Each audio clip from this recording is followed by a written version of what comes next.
പ്രിയപ്പെട്ട പ്രേക്ഷകരെ, ഗുരുതരമായ ക്രിമിനൽ കുറ്റങ്ങൾ ചാർത്തപ്പെട്ട് ജയിലിലാവുകയും പിന്നീട് തിരികെ വന്ന് അതേ സ്ഥാനത്തിരിക്കുകയും ചെയ്ത മന്ത്രിമാർ നമ്മുടെ രാജ്യത്ത് പുതുമയുള്ള ഒരു കാര്യമല്ല. പലപ്പോഴും ധാർമ്മികതയുടെ പേരിലെങ്കിലും ഇവർക്കൊക്കെ രാജിവെച്ചൂടെ, ഇവർക്കൊക്കെ നാണമില്ലേ എന്നൊക്കെ നമ്മൾ പലപ്പോഴും പറയാറുണ്ടല്ലേ. ഒരു നാടിനെ, രാജ്യത്തെ നയിക്കേണ്ടവരുടെ കൈ തന്നെ കളങ്കപ്പെടുക എന്നത് അത്ര നല്ല മാതൃകയല്ലല്ലോ.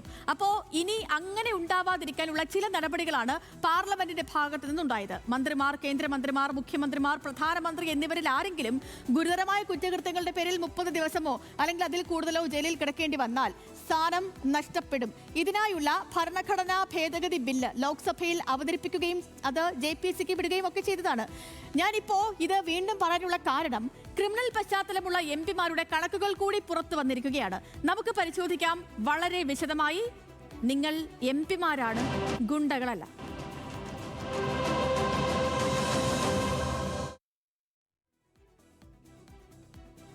പ്രിയപ്പെട്ട പ്രേക്ഷകരെ, ക്രിമിനൽ കേസ് പ്രതികളായി ജയിലിൽ പോകുന്ന ജനപ്രതിനിധികളെ 30 ദിവസം കൊണ്ട് അയോഗ്യരാക്കാനുള്ള ഭേദഗതി ബില്ല് പാർലമെന്റിൽ വന്ന പശ്ചാത്തലത്തിലാണ് ഇപ്പോൾ ദേശീയ മാധ്യമങ്ങൾ ഈ കണക്ക് പുറത്തുവിട്ടിരിക്കുന്നത്. നമ്മുടെ രാജ്യത്ത് ഏറ്റവും കൂടുതൽ ക്രിമിനൽ കേസ് പ്രതികളായ പാർലമെന്റ് അംഗങ്ങൾ BJP-യുടേതാണ്. നോക്കാം എങ്ങനെയാണെന്ന്.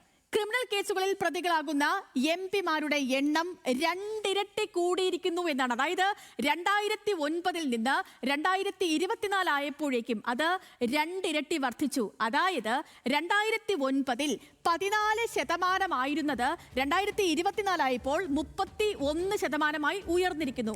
ഇനി 29% MLA-മാര് ക്രിമിനൽ കേസ് പ്രതികളാണ് എന്ന് വച്ചാൽ രാജ്യത്തെ 1200ഓളം നിയമസഭാംഗങ്ങൾ ക്രിമിനൽ കേസുകൾ ഉള്ളവരാണെന്നും ഈ ഡേറ്റയിൽ പറയുന്നുണ്ട്. തെലങ്കാനയിലാണ് ഏറ്റവും കൂടുതൽ ക്രിമിനൽ കേസ് പ്രതികൾ ഉള്ളത്. പാർലമെന്റ് അംഗങ്ങളുടെ ശതമാനം 71% പാർലമെന്റ് അംഗങ്ങളും തെലങ്കാനയിൽ ക്രിമിനൽ കേസുകളിൽ പെട്ടവരാണ്.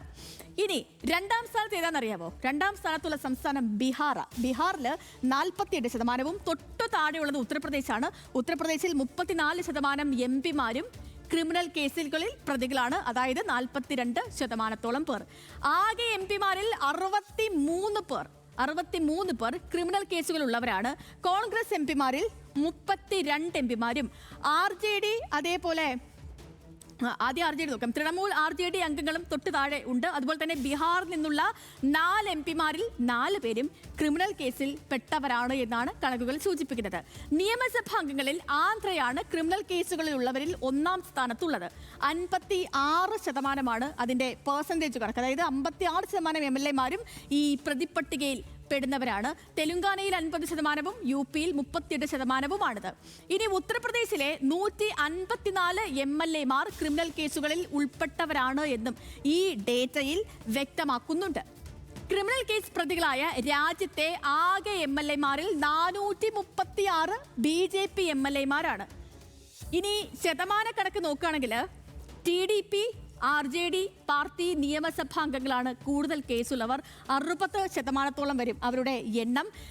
തൊട്ട് താഴെയുള്ളത് കോൺഗ്രസിന്റെ MLA-മാരാണ്. 194 കോൺഗ്രസ് MLA-മാർ ക്രിമിനൽ കേസുകളിൽ പ്രതികളാണ് എന്നും ഈ കണക്ക് പറയുന്നുണ്ട്. അതേസമയം മറ്റ് ചെറു പാർട്ടികളുടെയും ഇടതു പാർട്ടികളുടെയും ക്രിമിനൽ കേസ് പട്ടിക ഡേറ്റ താരതമ്യേന വളരെ ചെറുതാണ്.